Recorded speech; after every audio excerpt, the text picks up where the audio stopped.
By October 1940, one fact was beyond dispute. Small nations fell. That was not an opinion. That was not propaganda. That was the observable, documented mathematical reality of modern European warfare as the world understood it in the autumn of 1940. Poland had fallen in 27 days, Denmark in 6 hours, Norway in 2 months, the Netherlands in 5 days, Belgium in 18, France, with the largest army on the continent, with the Maginot Line, with a military tradition stretching back centuries, France had collapsed in 46 days. 46 days. The pattern was clear. Modern mechanized armies, properly equipped and properly led, crushed whatever stood in front of them. The era of the small nation, holding out against a great power, was over. Everyone understood this. Military academies taught it. Newspapers reported it. Governments acted on it. And Italy, in October 1940, was a great power. Benito Mussolini had spent 18 years building that case. Italy had conquered Ethiopia. Italy had seized Albania. Italy had watched its German ally remake the map of Europe in a matter of months and had drawn exactly the conclusions that any ambitious leader in his position would draw. The time to expand was now. The window was open, and the target Mussolini chose was Greece. Not because Greece was a military threat. Greece was not a military threat. Not because Greece had provoked Italy. The provocation, when it came, was manufactured. A fabricated incident involving an Italian submarine and a Greek cruiser. The kind of transparent pretext that nobody in Rome even bothered to make convincing, because who was going to object? Mussolini chose Greece because it was there, because it was small, because the math was obvious. Italy had an army of millions. Greece had roughly 300,000 men under arms, many of them reservists, equipped with weapons that in some cases dated to the previous war. Italy had an air force that outnumbered Greece's 4-1. Italy had modern tanks, modern artillery, modern everything. Greece had mountains, and the men who lived in them. Mussolini's foreign minister and son-in-law, Galazzo Ciano, who helped plan the operation, wrote in his diary that the whole thing would amount to a military walk. The Greek government would sue for peace within days. The army would not fight seriously. The people would not resist. He was not alone in this assessment. Italian military intelligence reported that Greek morale was low, that the government was divided, that the army lacked the will for a serious fight. The operation was given 2 weeks, 2 weeks to accomplish what would become one of the most stunning reversals of the entire Second World War. Because what happened next, what Italian soldiers experienced in those mountains, what they wrote home, what they put in their diaries, what they told their officers in reports that were buried or censored or simply refused to be believed by the men at the top, was not a military walk. It was something else entirely, and the men who survived it spent the rest of their lives trying to explain it to people who weren't there. To understand what Italian soldiers said after fighting Greeks, you first have to understand who those Italian soldiers were. The Julia Division was not a collection of conscripts scraped together for a colonial expedition. These were the Alpini, the mountain infantry of Italy, men from the Veneto, from Friuli, from the alpine valleys of northern Italy, where the winters are long and brutal and the terrain does not forgive mistakes. Men who had grown up hunting in the mountains, who had learned as boys how to read weather and terrain the way other men learn to read maps. Men whose fathers and grandfathers had fought in the same mountains during the First World War, defending Italy's northern border against Austrian forces in conditions of cold and altitude that had broken entire divisions. If any soldiers in the Italian army were prepared for Greece's mountains, it was the Alpini. Their officers were experienced. Their equipment was mountain-appropriate. Their training was serious. And in October 1940, they crossed into northwestern Greece through the Pindus mountain range with the absolute certainty of men who know their trade and believe their assignment is beneath their capabilities. The man who would later document what happened most honestly was Tenente Mario Cervi, an Alpine officer whose post-war writing stands apart from most Italian military memoir precisely because it refuses to explain away what he witnessed. Cervi was 19 years old when the campaign began. He came from a military family. He believed in Italy, in the Alpini, in the professionalism of the force he served.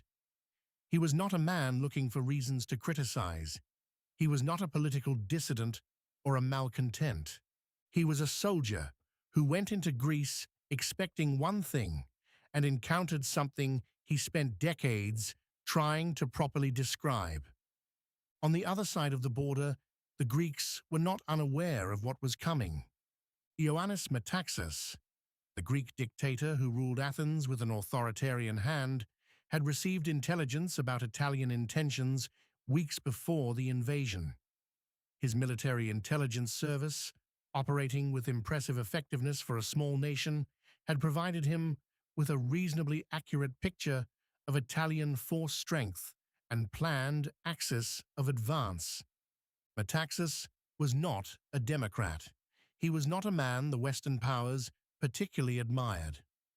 But on the morning of October 28, 1940, when the Italian ambassador arrived at his residence at 3 in the morning to deliver an ultimatum demanding Greece allow Italian forces to occupy strategic points on Greek territory, an ultimatum designed to be rejected, giving Italy its pretext, Metaxas gave an answer that became one of the defining moments of the war. He said no. The exact phrasing is disputed. The story that has passed into Greek national memory is that he said simply, no. What is not disputed is that he rejected the ultimatum completely, and that within hours, Greek forces were moving toward their defensive positions in the mountains of northwestern Greece, along the Albanian border, in the terrain where the Julia division was about to learn something that nobody in Rome had prepared them for. General Alexandros Papagos, the Greek commander-in-chief, is a figure who deserves more attention than he usually receives in Western accounts of the Second World War. Papagos was methodical, intelligent, and intimately familiar with the terrain his army was defending. He did not have the tanks or aircraft to fight a conventional modern battle against Italy. He knew this, so he chose not to fight a conventional modern battle.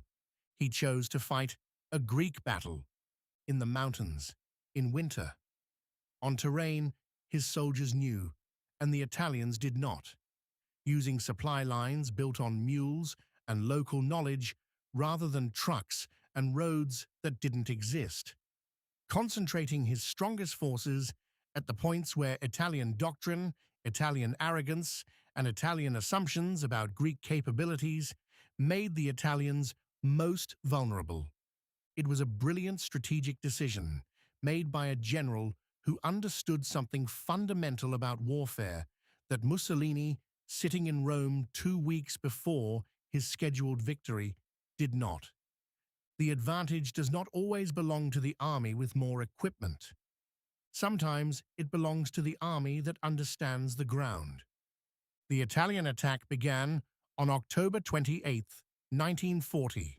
The 2-week war started. It would last in one form or another for 5 months.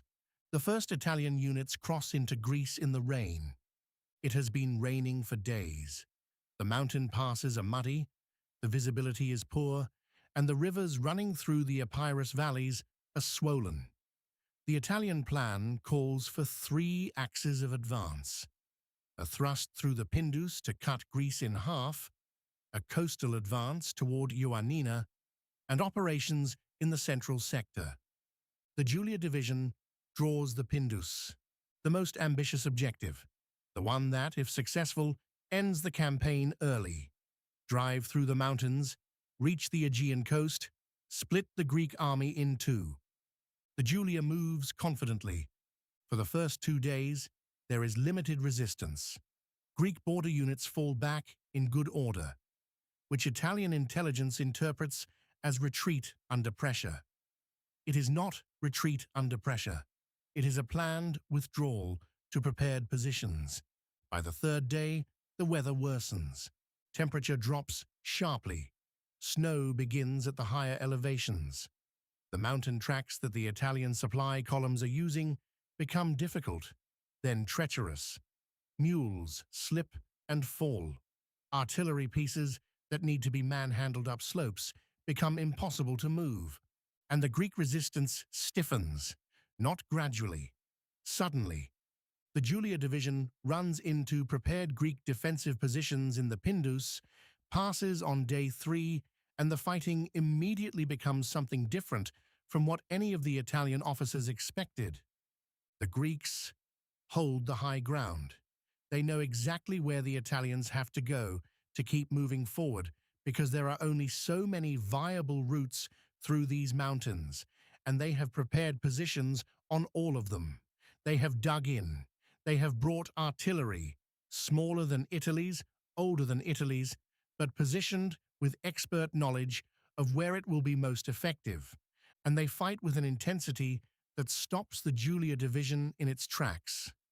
An Italian platoon commander, in the first of many accounts that will filter back to regimental headquarters over the following weeks, reports something he cannot quite categorize. He writes that the Greek soldiers do not behave like men who know they are outnumbered and out-equipped. They attack when they should be defending. They counterattack when they should be retreating. They appear in places they should not be able to reach, given the terrain and the conditions. He writes that his men are fighting hard and not advancing. By day 5, the situation in the Pindus has shifted from an Italian advance to an Italian struggle. By day 6, it has become a crisis. The Julia Division, pushing too far forward on its axis of advance, has extended its flanks beyond the ability of adjacent Italian units to protect them. Greek forces under General Markos Drakos identify this vulnerability with a speed that suggests Papagos had anticipated it. On November 3rd, 6 days into the campaign, Greek units begin a flanking movement against the Julia Division that the Italians do not initially comprehend. The movements are happening in terrain classified as difficult even for experienced mountain troops. The weather is deteriorating. The temperature has dropped below 0. The Greeks are moving anyway. By November 5th, elements of the Julia Division are cut off. Not surrounded in the dramatic movie sense, but their supply lines are threatened, their flanks are exposed, and the confident advance that was supposed to cut Greece in half has stalled completely in the mountains, with Italian units fighting for their positions rather than pushing forward. The letters start arriving at regimental headquarters around this time. Not all letters from the front are sent privately. Some are captured by military censors, flagged, and filed. Others make it home and are shown to neighbors and priests and local officials. The picture they paint, assembled from dozens of accounts from different units and different sectors, is consistent. A corporal from the Julia Division, writing in early November, describes his situation with the directness of a man who has no more patience for official optimism. He writes that his unit has attacked a Greek position 3 times and been repulsed 3 times, that the Greeks come back at night when the Italians expect them to be resting, that they move through terrain in darkness that his own mountain troops would hesitate to cross in daylight. He uses a phrase that will appear again and again in Italian accounts from this period. Duri a morire, hard to kill. It is not said with contempt. It is not said with the bravado of a soldier dismissing the enemy to maintain his own confidence. It is said with something closer to bewilderment. A professional soldier, trained in mountain warfare, encountering an opponent who is not supposed to be his equal, and discovering, in the cold and dark of the Pindus, that the opponent doesn't know that. Tenente Cervi is with units in this sector during those first weeks. What he witnesses and later records goes beyond tactical reporting. He writes about watching Greek infantry advance under Italian machine gun fire in ways he cannot explain, using the tactical frameworks he was taught. Not blindly, they are not charging without thought. They are using the terrain, using the contours of the ground, using the shadows and the weather, and the knowledge of men who have walked these hills since childhood. He writes about the sounds, the Greek battle cries, the era, the forward, the push, coming out of the darkness on multiple sides simultaneously in ways that made it impossible to know where the main thrust was coming from. He writes about the cold, -15 Celsius in the passes, Italian soldiers wearing uniforms that were adequate for Albanian lowlands, not adequate for Greek mountain winters, frostbite cases multiplying, supply lines breaking down, ammunition running short, and through all of it, the Greeks coming. By mid-November, Mussolini has replaced his commanding general. General Sebastiano Visconti Prasca, the architect of the invasion, who had personally assured Mussolini that 2 weeks was sufficient, is relieved of command on November 9th. He is replaced by General Ubaldo Soddu, who arrives to find a situation that bears no resemblance to the briefings he received in Rome. Soddu's private correspondence from this period is remarkable for its honesty. He writes to Rome that the Greek army is not behaving like an army that has absorbed the damage it has absorbed, that it should, by conventional military logic, be showing signs of collapse, that it is not, that it is instead pressing forward in the northern sectors with an aggression that makes no sense given Italian firepower superiority. He asks for reinforcements. Rome sends some. It is not enough, because on November 14th, the Greeks do something that changes the entire character of the campaign. They counterattack, not defensively, not to recover lost positions, a full offensive counterattack across multiple sectors simultaneously, pushing into Albanian territory that Italy controls. The Italian 14th Corps, already stretched thin, begins to buckle. Think about what this means. An army that Italy outgunned in every measurable category. An army that had been on the receiving end of Italian attack for 2 weeks. An army equipped with weapons that Italian officers had openly mocked before the campaign started. That army is now advancing into Italy's territory. Greek forces take Corsica on November 22nd.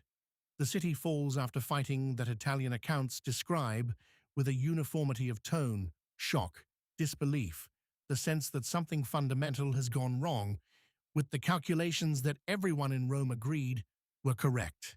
Greek forces take Gjirokasta on December 8th, 40 miles into Albanian territory. The letters home from Italian soldiers during December 1940 are the most extraordinary documents of the entire campaign. A private from the Siena division writes to his brother. The letter is intercepted and flagged. It reads that he no longer understands what is happening, that they were promised 2 weeks, and it has been 2 months, and the Greeks are in territory that Italy controlled at the beginning, that his regiment has taken casualties nobody prepared him for, that the men around him are tired in a way that goes beyond physical exhaustion. He says something that the censor flags but does not delete, perhaps because it is not defeatist so much as simply honest. He writes, "They fight as though the mountains belong to them, because they do." A sergeant from an Alpine regiment writes to his wife in January 1941. He is more controlled, more careful with his language, more aware that censors are reading. But even through the careful wording, what he is describing is unmistakable. He writes that the enemy soldiers they are facing are not what he was told to expect, that they are resourceful and relentless and appear to require fewer supplies to maintain combat effectiveness than any soldiers he has encountered or heard about, that they use the terrain with a skill that even the Alpini, mountain troops themselves, cannot match on this particular ground. He ends the letter with a sentence that is not political, not defeatist, not anything the censor can reasonably object to. He writes, "We came here to take a country. Instead, we are trying not to lose ourselves." Italian regimental commanders are filing after-action reports through January and February 1941 that, stripped of their military language, say essentially the same thing in different ways. The Greek soldier is better in this terrain than we are. His morale is higher than ours. His supply situation, which should be worse, is somehow adequate. His officers make better decisions under pressure than we expected. His men execute those decisions with a commitment we did not anticipate and cannot account for.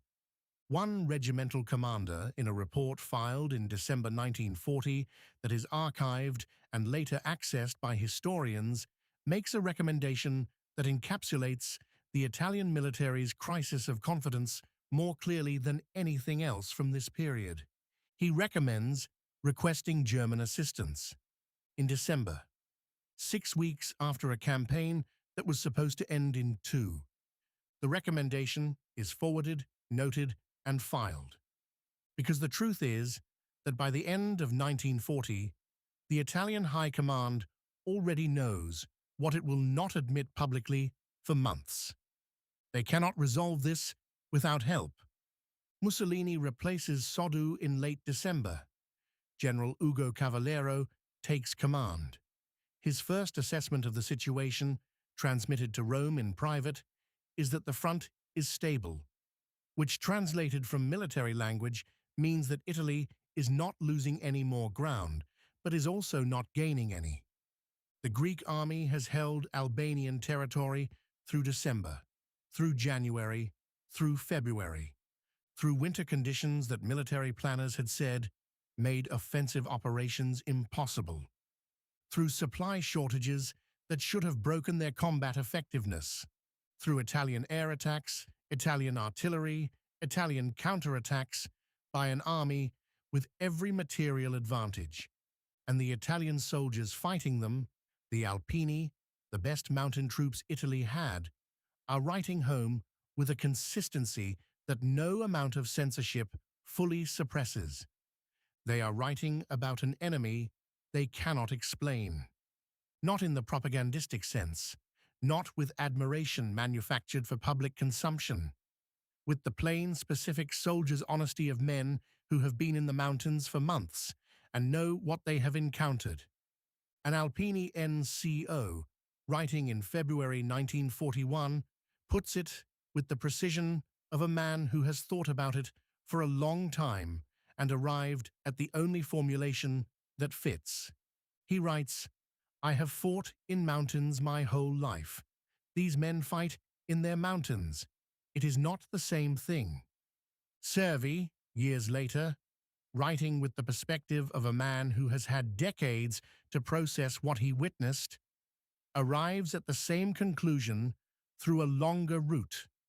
He writes that the Italian army entered Greece believing it understood warfare, that it understood numbers and equipment and logistics and all the measurable things that military science teaches are decisive. He writes that Greece taught it something that cannot be measured, that there is a kind of fighting that emerges when men defend not a government, not a flag, not an abstract idea, but the specific ground beneath their feet, the village they grew up in, the mountain pass their grandfather showed them, the olive grove their family has tended for generations, that this kind of fighting does not obey the calculations that work everywhere else. He writes it carefully, with the restraint of a man aware he is making a large claim. But he writes it.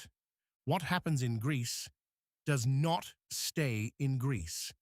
The consequences of Italy's failure radiate outward through the entire structure of the Axis war effort in ways that are still debated by historians 80 years later. The first consequence is political and immediate. Hitler is furious. Germany had planned for Italy to handle the Balkans as a strategic sideshow, a quick southern operation to secure the flank before the main event, which is the invasion of the Soviet Union. What Germany gets instead is a situation where its principal ally has been fought to a standstill by a nation of 8 million people with equipment that predates much of the current war. Hitler meets with Mussolini in January 1941. The meeting is tense. Hitler, who rarely speaks to Mussolini as an equal, even in diplomatic settings, makes clear that Germany will have to intervene, that the situation in the Balkans is unacceptable, that it threatens the security of Germany's southeastern flank before Barbarossa. Mussolini accepts this. He has no choice. Operation Marita, the German invasion of Greece, is planned and executed in April 1941. German forces, with Bulgarian cooperation and using Yugoslavia as a staging ground after a rapid conquest, overwhelm Greek defenses in a matter of weeks. But here is the consequence that hangs over everything. Operation Barbarossa, the German invasion of the Soviet Union, the largest military operation in human history, is scheduled for May 15, 1941. It begins on June 22nd, 5 weeks late. The delay has multiple causes: the spring thaw in the Soviet Union, the need to resupply and redeploy forces after the Balkan campaigns, the logistics of the largest land operation ever attempted. Historians debate how much weight to assign to each factor. But the Balkan diversion, the need to rescue Italy from a campaign that was supposed to last 2 weeks and lasted 5 months, is consistently identified as one of the elements that pushed Barbarossa back from its original schedule. 5 weeks. When German armored forces reached the outskirts of Moscow in December 1941, closer than any enemy force has come to the Soviet capital, they find the ground frozen solid, temperatures at -30 and dropping, their vehicles breaking down, their soldiers in summer and autumn uniforms fighting a winter they were supposed to reach and resolve before it arrived. And fresh Soviet divisions from Siberia, released by intelligence confirming Japan would not attack the Soviet Far East, arriving at the front in numbers that German planning had not accounted for. The 5 weeks matter. Whether they matter decisively is something historians will argue for as long as the Second World War is studied. But they matter, and they are, at least partly, the consequence of a Greek army that refused to behave the way Italian military intelligence said it would. The second consequence is internal to Italy and deeper. The myth of Italian military invincibility, never entirely convincing but carefully maintained by Mussolini's propaganda apparatus, cracks in Greece and never fully recovers. The Italian army goes on to fight in the Soviet Union, in North Africa, in Sicily, in the Italian campaign. It has moments of genuine bravery and tactical competence throughout the war. Individual Italian soldiers fight with courage in circumstances that range from difficult to impossible. But the institutional confidence, the belief shared by command and to some extent by the broader military culture that Italian forces were capable of projecting power against significant opposition, does not survive Greece. The veterans who come home know what happened. The soldiers currently serving learn from them. The officer corps, which cannot avoid reading the after-action reports, knows. And this knowledge shapes Italian military performance for the rest of the war in ways that are difficult to quantify but impossible to ignore. The third consequence belongs to Greece itself, and it is the one that matters most to the people who lived it. Greece holds, not forever, Germany's intervention in April 1941 ends Greek resistance in the field within weeks. The country endures a brutal occupation. The Jewish population of Thessaloniki is deported and almost entirely murdered. The occupation is one of the most devastating in European history.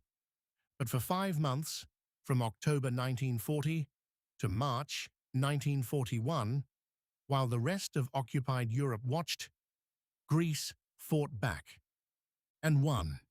Churchill, watching from London, calls it the most heroic resistance that has taken place in a world full of resistance. He says that Greece does not have an army at war. He says that Greece is a people at war. The Italian soldiers who wrote home from those mountains, the ones whose letters were censored, the ones whose accounts were filed and forgotten, the ones who tried to explain to their families what they had encountered, were witnesses to something that the official histories of the war take too long to properly acknowledge. They saw a small country look at the mathematics of modern warfare and decide the mathematics were wrong, and they were right. The Julia division came home from Greece diminished, not broken. The Alpini were too proud and too professional for that, but diminished in the specific way that happens to soldiers who go into a campaign believing they know what they will find and discover they were wrong about everything that mattered. The casualties the Julia took in the Pindus, the dead, the frostbitten, the men who came back unable to talk about what they had seen in any way their families could understand, were not what Rome had projected. They were not projected at all, because Rome had not planned for them. The graves of Italian soldiers are still in the mountains of northwestern Greece and in the Albanian territory where the campaign was fought. Some are in military cemeteries, tended by the organization that maintains Italian war graves abroad. Others are in places where local memory has preserved them, even when official memory has not. Mario Cervi survived the war. He returned to Italy, resumed his life, and eventually began writing about what he had witnessed in Greece with the honesty that wartime censorship had made impossible. His accounts, read now, have the quality of testimony rather than memoir. He is not trying to construct a narrative that makes Italy look better or worse. He is trying to accurately describe what he saw.